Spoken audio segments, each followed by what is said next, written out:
जो 370 इसको हम नहीं भूलेंगे, वो हमारी पहचान है। जो हमारी इंफरादियत के साथ छेड़ेगा, जो कोई भी इसके साथ छेड़ेगा, हम उसको मिसमार करेंगे।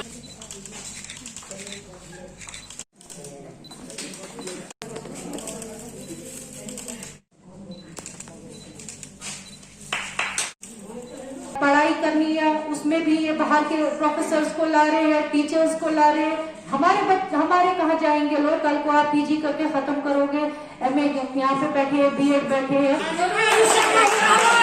हम जो हमारा झंडा है, हम उसके लिए खून बहाएंगे और वो झंडा फिर से हासिल करेंगे। जो हमारी बिखरी हुई इस वक्त पोजीशन है, हम घबराए हुए नहीं है, क्योंकि वो हमारे हाथ से कभी नहीं जाएगा, क्योंकि वो हमारा हक है, वो आपका हक है, इनका हक है, उनका हक है। वो हमारी इंफरादियत है, हमारा तशक्कुस है, जिसकी पहचान शेर कश्मीर शेख मोहम्मद अब्दुल्ला ने कराई है, जिसके लिए बेशबहा कुर्बानियां नेशनल कॉन्फ्रेंस ने दी, जिसके लिए शेर कश्मीर ने 22 साल नौजवानी के गुजारे जेलों में। ये वो पार्टी है जिसने इस तहरीक को जन्म दिया।